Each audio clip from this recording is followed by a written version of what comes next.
Terima kasih Tuhan, sungguh nyata kasih-Mu dalam kehidupan kami. Kalau sebentar kami akan mendengarkan firman-Mu, kami butuh firman-Mu. Kami tidak bisa hidup tanpa firman-Mu. Dan kami percaya ketika kami mengetahui kebenaran, maka kebenaran itu akan memerdekakan kami. Terima kasih, hanya di dalam nama Yesus yang siap mendengarkan firman Tuhan. Sama-sama katakan, amin. Berikan tepuk tangan yang meriah bagi Tuhan. Silakan duduk. Shalom. Ya, kurang banter. Shalom. Ya, bagaimana kabarnya? Luar biasa, dahsyat dan ajaib. Ya, hari ini saya ingin berbicara bahwa Allah sumber segalanya. Katakan Allah sumber segalanya. Ngomong sama sebelah kiri kanan, Allahmu dahsyat. Amin.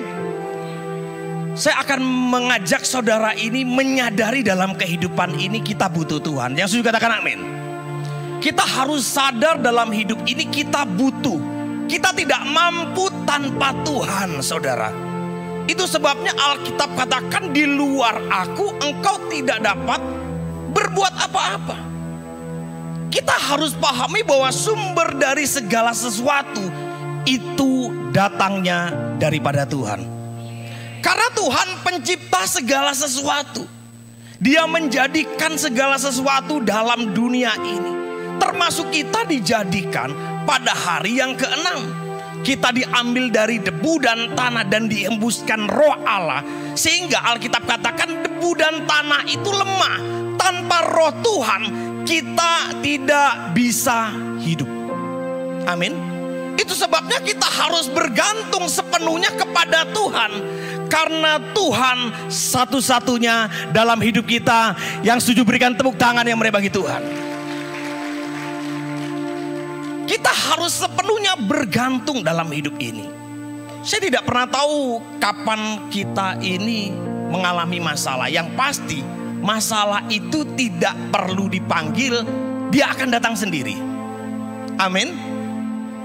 Karena namanya masih hidup pasti mengalami sebuah masalah.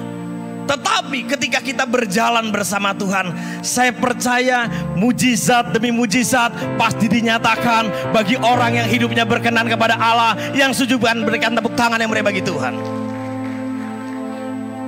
2025 akan terjadi sebentar lagi. Betul nggak? Kurang 3 bulan lagi. Tidak lama saudara. 3 bulan atau 4 bulan saudara? 3 bulan. Betul ya? Saya tidak akan pernah tahu keadaan yang di depan kita. Tetapi saya mau garis bawahi, bersama Tuhan kita mampu melewati. Mari kita buka di dalam kitab Kejadian 26 ayat 1 sampai dengan yang ke-35. Tetapi saya baca ayat 1 sampai dengan yang ke-6. Saudara nanti baca di rumah sampai ayat 35. Ceritanya cukup menarik saudara. Di mana namanya Ishak ini mengalami namanya kejadian yang tidak mengenakan dalam hidupnya.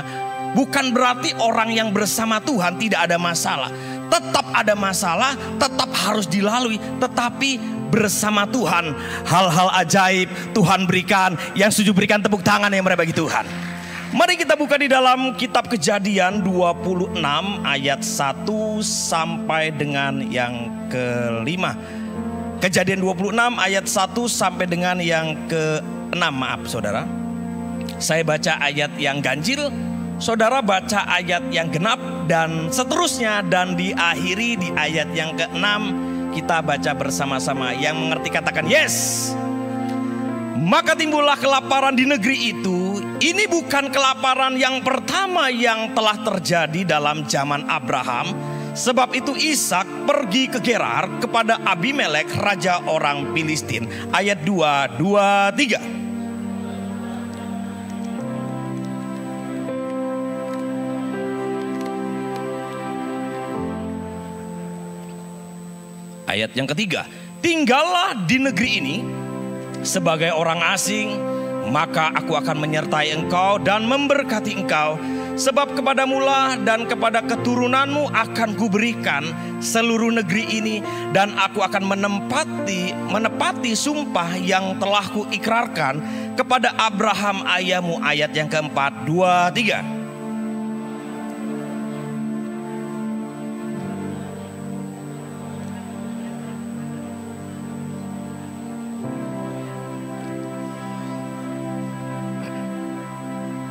Ayat yang kelima, karena Abraham telah mendengarkan firman-Ku dan memelihara kewajibannya kepadaku, yaitu segala perintah, ketetapan dan hukum-Ku. Ayat 6 kita baca bersama-sama.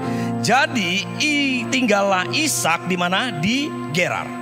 Amin. Berbahagialah orang yang mendengar firman Tuhan, terutama orang yang melakukan kebenaran tersebut di dalam kehidupan. Yang setuju katakan amin. Nah, coba kita tampilkan di ayat yang pertama. Ada cukup menarik bahwa di zaman Ishak itu terjadi kelaparan. Di zaman Abraham juga pernah terjadi kelaparan, sama-sama kelaparan. Bedanya Abraham itu lari ke Mesir, tetapi Ishak itu tinggal tetap di Gerar. Kita tahu bahwa kondisi kelaparan itu bisa menghantam dalam setiap kehidupan siapapun, betul nggak? Ishak dialami, saudara, mengalami kelaparan yang cukup parah. Saya percaya bahwa ketika orang itu mengalami kelaparan, pasti susah makan, betul nggak? Apa yang mau dimakan karena kelaparan? Bahan namanya kebutuhan pokok bisa jadi di waktu itu sudah nggak ada. Kondisinya betul-betul parah. Salah satunya untuk bisa keluar dari kelaparan, dia harus berpindah dan mencari posisi atau kondisi yang lebih baik daripada keadaannya semula. Faktor dari kelaparan ini banyak, saudara. Bisa karena hukum alam, bisa karena kelalaian manusia, bisa juga soal ujian. Amin. Coba saudara renungkan dari kejadian ini, pasti kita pernah mengalami, saudara. Tetapi dalam setiap kehidupan kita, apapun yang terjadi, percayalah bahwa rancangan Tuhan selalu yang terbaik. Yang setuju berikan tepuk tangan yang meriah bagi Tuhan. Kalau kita tidak pernah mengalami masalah, bagaimana kita bisa melihat kemuliaan Tuhan dan pertolongan Tuhan? Amin. Jadi kalau masalah diizinkan dalam hidup kita, belajarlah untuk mengerti rancangan dalam Tuhan itu selalu yang terbaik. Dan akan menaikkan level kita, bukan level anak-anak, tapi menjadi dewasa. Ngomong sama sebelah, kalau ada masalah itu untuk mendewasakan kamu. Halo. Banyak orang ketika ada masalah, dia lari dari masalah, tapi tidak pernah menghadapi masalah. Orang yang dewasa selalu menghadapi masalah dengan berani. Ngomong sama sebelah, harus berani. Jangan lari dari kenyataan, tetapi hadapi kenyataan bersama Tuhan. Amin.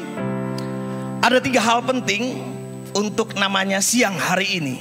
Bagaimana kita ini memperoleh berkat, anugerah dalam setiap kehidupan kita. Coba saudara perhatikan di ayat yang ke-1. Ini cukup menarik. Di dalam namanya Kejadian 26 ayat yang pertama dikatakan begini. Kejadian 26, maaf saudara, di ayat yang ayat yang kedua. Ya. Kejadian 26 ayat yang kedua. Lalu Tuhan menampakkan diri apa? Kepadanya serta berfirman, janganlah pergi ke Mesir, diamlah di negeri yang akan kukatakan kepadamu. Saya mau tanya, apakah dari ayat ini menerangkan bahwa namanya Ishak itu berdoa? Apakah Ishak namanya mencari wajah Tuhan? Enggak. Di tengah kondisi keadaan yang tidak baik, Tuhan otomatis menampakkan diri kepada namanya Ishak. Pasti ada sesuatu yang berbeda ketika kita baca Alkitab atau namanya tokoh-tokoh yang lain. Mengapa Tuhan itu bisa menampakkan diri di waktu orang itu susah, dan otomatis Tuhan ada bersama dia dan berbicara dan berpesan. Hal yang pertama, untuk kita bisa mendapatkan berkat Tuhan, kita harus membina hubungan dengan baik. Katakan membina hubungan dengan baik. Hubungan Tuhan dengan Ishak ini baik, saudara. Tidak mungkin Ishak atau namanya Tuhan itu datang secara tiba-tiba kalau tidak mengenal pribadi Ishak ini secara baik. Pengalaman Ishak itu bersama bapaknya namanya Abraham itu menjadi tolak ukur mengenal pribadi Tuhan. Amin. Makanya hidup kita itu kalau mengenal Tuhan itu harus lebih sungguh-sungguh. Jangan di pelataran tetapi masuk ke ruang maha suci, saudara. Jangan dengar apa kata orang, pengalaman orang, tetapi mengalami sendiri. Gak ada amin. Kalau kita dengar kesaksian demi kesaksian, orang ditolong, kenapa kita tidak pernah menyaksikan bahwa kita mengalami pribadi sendiri? Imanmu akan bertumbuh, keadaanmu semakin kuat ketika engkau memiliki pengalaman pribadi dengan Tuhan. Makanya kedekatan kita bersama Tuhan itu menentukan langkah kita untuk kita bisa melewati dan menjadi pemenang. Kalau orang tidak pernah memiliki hubungan yang baik dengan Tuhan, bagaimana Tuhan mau bicara, saudara? Tuhan itu akan berbicara kepada orang yang berkenan. Ngomong sama sebelah, kamu harus berkenan. Dulu Tuhan berbicara lewat namanya imam-imam. Tapi kita ini anaknya. Amin. Sudah gak ada batas lagi. Tuhan kalau mau berbicara dalam hidup kita, siapkan hidup kita, saudara. Kalau saudara baca Yesaya, tangan Tuhan itu tidak kurang panjang. Betul? Telinga Tuhan itu tidak kurang namanya apa? Tajam untuk mendengar setiap keluhan dan doa kita. Yang menghalangi Tuhan itu untuk menolong kita, itu dosa kita. Tapi Ishak ini belajar dari namanya papanya, saudara. Papanya ini disebut orang percaya. Orang yang percaya pasti taat. Amin. Karena ketaatan itu menentukan berkat. Taat mau dibalik pun tetap taat. Orang kalau taat pasti menikmati yang terbaik, saudara. Kita tahu bahwa namanya Abraham ini untuk menjadi taat tidaklah mudah. Dia harus mengorbankan namanya Ishak. Tapi dilakukan enggak? Dilakukan, saudara. Sedangkan namanya Ishak harus taat untuk stay diam di tengah kelaparan di negeri orang Filistin. Nggak ada namanya supply, saudara. Orang taat itu nggak mudah. Saya mau tanya, ketika saudara menghadapi realita keadaan yang betul-betul membuat ekonomi saudara goncang, kalau saudara nggak peka, nggak ngerti suara Tuhan, bisa saudara melenceng.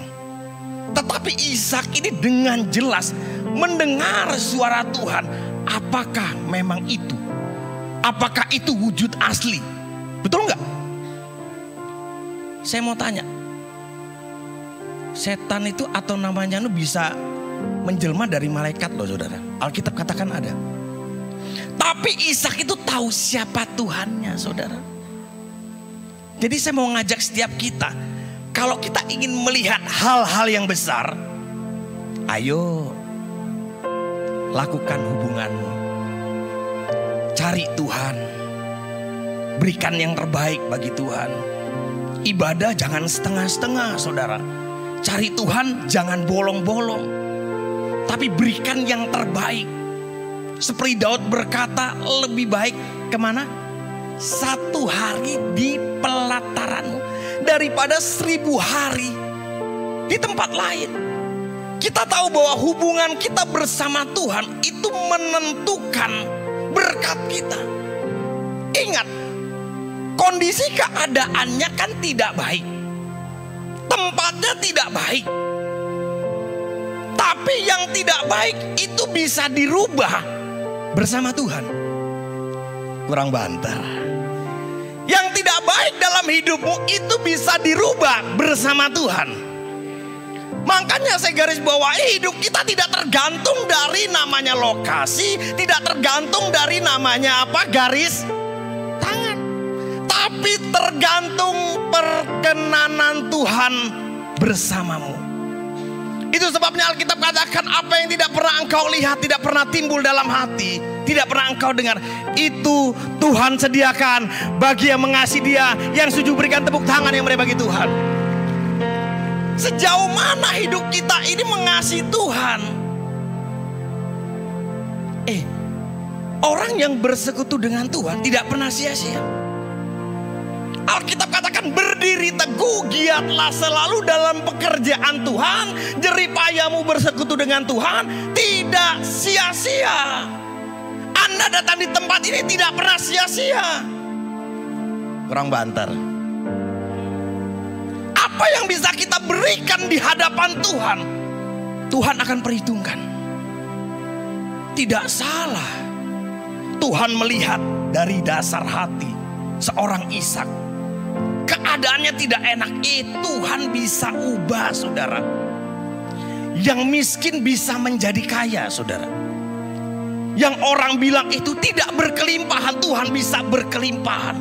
Yang orang bilang itu tidak mungkin subur, bisa namanya subur. Orang yang bilang gak ada pengharapan, ada pengharapan. Itulah Tuhan kita. Karena Dia sumber segalanya. Yang setuju berikan tepuk tangan yang mereka bagi Tuhan. Bergantung pada sumbernya, saudara. Jangan bergantung kepada manusia.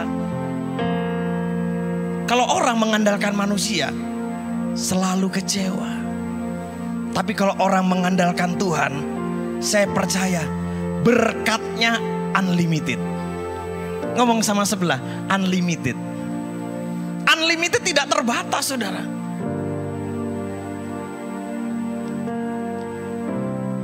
Satu ayat pernah berkata begini, saudara. Kita buka sebentar di dalam Kejadian 26, kita kembali di ayat yang ke-24 sampai dengan yang ke-25. Dipertegaskan kembali begini, saudara. Lalu pada malam itu Tuhan menampakkan diri kepadanya serta apa? Berfirman, akulah Allahnya ayahmu Abraham, jangan takut sebab apa? Aku menyertai engkau, aku akan memberkati engkau dan membuat banyak keturunanmu karena Abraham apa? Hambaku itu. Ayat yang ke-25. Sesudah itu Ishak mendirikan apa? Mezbah di situ dan memanggil nama Tuhan. Ia memasang kemahnya di situ, lalu hamba-hambanya menggali apa? Menggali sumur. Saya mau kasih tahu, saudara. Orang kalau hubungannya dekat Tuhan, nggak perlu disuruh doa, otomatis berdoa. Halo? Seringkali ketika kita punya masalah baru berdoa. Orang yang memiliki hubungan yang baik dengan Tuhan, dia tidak perlu disuruh, saudara. Otomatis berdoa, otomatis mencari wajah Tuhan. Tidak perlu harus namanya disuruh ke gereja dulu ya. Enggak, otomatis punya kesadaran diri. Ngomong sama sebelah kiri kanan, sadar diri. Cari Tuhan itu kesadaran diri. Kita butuh Tuhan. Amin. Kalau engkau tidak butuh Tuhan, saudara, saya kasih tahu, saudara, terlalu. Kita hidup ini dari Tuhan loh, saudara. Anugerah Tuhan itu sudah besar, sudah cukup. Paulus katakan asal ada makanan dan pakaian cukup. Hidup itu lebih penting. Saya percaya lewat hubungan kita bersama Tuhan, berkat itu ada bersama kita. Yang setuju berikan tepuk tangan yang mereka bagi Tuhan. Hal yang kedua, saudara, di dalam Kejadian 26 ayat 12 sampai dengan yang ke-14. Ya. Kejadian 26 ayat 12 sampai dengan yang ke-14 dikatakan begini. Maka menaburlah Ishak di tanah itu, dan dalam tahun itu juga Ishak mendapat hasil berapa? 100 kali lipat, sebab ia diberkati Tuhan. Ayat yang ke-13, dan orang itu menjadi kaya, bahkan kian lama kian kaya, sehingga ia sangat kaya. Ayat yang ke-14, ia mempunyai kumpulan kambing domba, lembu sapi, serta banyak anak buah, sehingga orang Filistin itu cemburu kepadanya. Hal yang kedua, untuk kita bisa mendapatkan berkat Tuhan, ada kata yang menarik, tampilkan di ayat yang ke-12. Maka menaburlah Ishak di tanah itu. Ada kata menabur, Kondisinya di waktu itu kita tahu bahwa paceklik, tidak produktif, kekeringan, kelaparan. Kenapa? Ishak itu tetap menabur. Kata menabur itu berbicara usaha. Katakan usaha. Usaha itu harus konsisten, saudara. Terus menerus. Alkitab tidak pernah mencatat bahwa namanya Ishak ini sarjana pertanian. Alkitab tidak pernah mencatat bahwa Ishak adalah seorang keturunan S1, lulusan S1. Enggak. Tapi Alkitab mencatat bahwa Ishak adalah orang yang tekun dan rajin. Ngomong sama sebelah kiri kanan, jangan malas. Orang kalau ingin melihat mujizat, ingin melihat pertolongan, ingin berkelimpahan, kerja lebih keras. Cengli nggak? Iyalah. Ingin mendapatkan yang besar, usahanya harus lebih besar. Kita tahu keadaannya, saudara. Tapi usaha itu tidak pernah mengkhianati hasil bersama Tuhan. Asal ada Tuhan, hasilnya pasti memuaskan. Karena Tuhan itu memberkati tangan orang rajin, bukan tangan orang malas. Jadi kalau saudara ingin masa depan yang hebat, masa depan yang cemerlang, masa depan yang penuh harapan, harus rajin. Karena kesuksesan itu tidak bisa diraih dengan namanya tidur-tiduran dan nyantai-nyantai.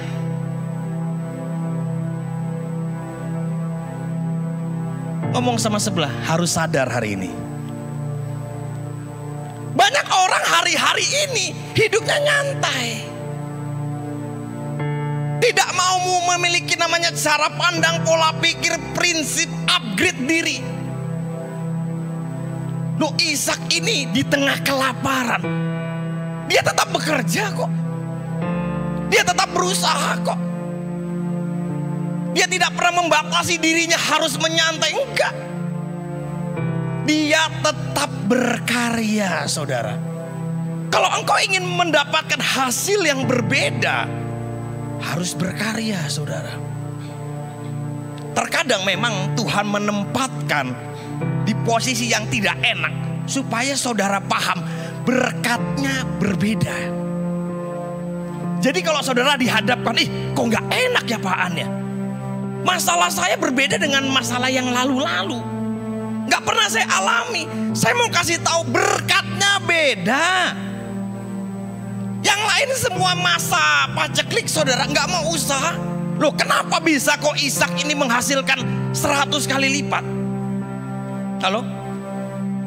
Bukan 10%, bukan 10 kali lipat, 100 kali lipat. Pasti ada sebuah alasan. Coba saudara perhatikan Amsal. Amsal 12, coba sebentar kita kembali di dalam Amsal 12 ayat yang ke-24. Ya. Amsal 12 ayat ke-24 dikatakan begini. Tangan orang rajin apa? Memegang apa? Kekuasaan, tetapi kemalasan.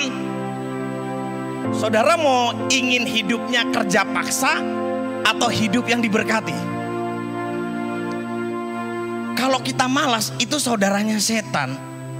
Tapi kalau orang rajin itu pasti anak Tuhan. Amin. Mindset kita harus dirubah. Saya mau tanya, garis bawahi lagi. Saudara tahu namanya Petrus. Petrus itu seorang nelayan yang hebat. Di waktu itu namanya Yesus lagi khotbah, terus sama-sama di kapal, saudara. Seharian dia itu cari namanya ikan gak dapat-dapat, saudara. Betul lah, betul. Akhirnya ketemu dengan Yesus, saudara. Yesus berkata, ayo tolak lagi ke dalam, tebarkan jalamu. Memang kalau kita lihat Petrus ini pengalaman dari nelayan, sudah jangan ditanya, saudara. Gak ada hasilnya kok. Tapi Alkitab katakan karena Tuhan yang menyuruh, dia lakukan gak? Saya mau tanya, hasilnya apa sedikit? Hasilnya banyak loh. Jalannya sampai terkoyak. Terkadang memang kondisi itu ditempatkan dalam hidup kita supaya kita belajar lebih keras lagi, saudara. Lebih rajin lagi, lebih semangat lagi. Jangan menyerah dengan namanya sebuah keadaan. Tapi kalahkan keadaan itu bersama Tuhan. Jadi kalau kita mengalami masalah yang berat, sudah ngomong sama sebelah kiri kanan, berkat-Mu pasti besar. Yang setuju berikan tepuk tangan yang berbagi Tuhan. Hal yang terakhir, saudara, di dalam Kejadian 26 ayat yang ke-26 sampai dengan yang ke-28. 10 menit lagi masih kuat? Yang setuju katakan yes. Ya. Kejadian 26 ayat 26 sampai dengan yang ke-28. Coba saudara perhatikan. Datanglah Abimelek dari Gerar mendapatkannya bersama-sama dengan apa? Ahuzat sahabatnya dan Pikol kepala pasukannya. Ayat 27. Tetapi kata Isa kepada mereka, mengapa kamu datang mendapatkan aku? Bukankah kamu benci padaku? Dan telah menyuruh aku keluar dari tanahmu. Ayat yang ke-28. Jawab mereka, kami telah melihat sendiri bahwa Tuhan menyertai engkau. Sebab itu kami berkata, baiklah kita mengadakan sumpah setia kepada kami dan engkau. Dan baiklah kami mengikat apa? Perjanjian dengan engkau. Hal yang ketiga, untuk kita bisa mendapatkan berkat Tuhan, kita harus siap mengalah dan memaafkan. Kok gak ada amin? Kira-kira mengalah itu enak apa enggak? Gak enak, saudara. Memang gak enak. Tapi saudara harus pikirkan, di setiap berkat kita ada milik orang lain. Amin. Jangan pernah mengharapkan berkat yang berbeda kalau kita tidak pernah melepaskan berkat yang ada di tangan kita. Saya mau kasih tahu, berkat Tuhan itu selalu baru setiap hari loh, saudara. Ratapan berkata begitu. Ishak ini dia sudah kerja keras. Dia berhasil, makin lama makin kaya, hidupnya diberkati. Di zaman Abraham yang sumurnya itu ditutup, digali sama dia. Kok bisa keluar air ya? Terus ribut, ini punyaku. Enggak, ini punyaku. Akhirnya dikasihkan, betul nggak? Dia kembali lagi, saudara. Sumur satunya digali lagi, lu keluar air. Ribut lagi, saudara. Dikasih nggak? Dikasih, saudara. Akhirnya yang ketiga, Tuhan memberikan kelegaan. Rehobot namanya. Terkadang begini dalam hidup kita. Mungkin sesuatu hari-hari ini diambil dalam hidupmu. Kasihkan, saudara. Gak ada amin. Kadang-kadang kita ini siap untung tapi gak siap rugi. Halo? Ingat, dalam berkat Tuhan kita harus paham, berkat Tuhan itu diberikan kepada orang yang mau ngalah, saudara, dan mau memaafkan. Kalau memang itu bukan berkat, kita kasihkan orang lain. Tuhan bisa bikin berkat yang berbeda kok. Saya kasih garis bawahi, saudara. Saudara tahu kisah Abraham dengan namanya Lot. Berkatnya Lot itu lebih hebat loh, saudara, daripada Abraham. Lot melihat kok sesuatu yang besar kok, potensi hijau kok. Tapi mengapa di garis atau akhir dalam sebuah perjalanan namanya Lot itu hancur, saudara? Berkatnya habis. Tapi berkat Abraham itu makin lama makin naik. Betul apa betul? Bukan makin turun. Kalau Tuhan sudah menunjukkan, Tuhan sudah memilih, Tuhan itu akan angkat, saudara. Janji Tuhan itu kita tidak akan turun tetapi naik. Kita tidak akan menjadi ekor tetapi menjadi kepala. Tapi biarkan hak itu kita berikan kepada orang yang meminta. Yesus juga mengajarkan, kalau engkau berjalan 1 mil, Berjalanlah 2 mil. Kalau ada orang yang minta namanya jubahmu, kasihkan semuanya. Saya kasih tahu ya, orang yang mengalah nggak akan kekurangan. Kurang banter. Orang yang mengalah tidak akan kekurangan. Gimana Pak An? Berat ya Pak An. Saya mau tanya, Ishak ini ngalah loh saudara. Tapi bagaimana bisa berkat Tuhan itu tercurah lebih besar? Karena ada sebuah prinsip. Satu ayat terakhir saudara. Coba saudara perhatikan di dalam Matius 5 ayat yang ke-7. Iya, Matius 5 ayat yang ke-7, dia berkata begini, berbahagialah orang yang apa? Murah hatinya, karena mereka akan beroleh apa? Kemurahan saudara. Saya dalam hidup ini selalu mengalah saudara. Kalau saya buka saudara. Tapi justru ketika orang mengalah, itu kemurahan Tuhan bukan makin sedikit, tapi makin bertambah. Karena saya percaya berkat Tuhan disalurkan kepada orang yang rendah hati, yang setuju berikan tepuk tangan yang mereka bagi Tuhan. Belajarlah untuk rendah hati saudara, melepaskan. Memang gak gampang, gak mudah saudara. Tapi satu kata, orang yang menabur akan menuai dengan sorak-sorai. Mari kita bangkit berdiri. Yang tunjukkan kasih setiamu, menyediakan yang ku perlu. Kau setia, kau mulia, tulus karena dan selamanya.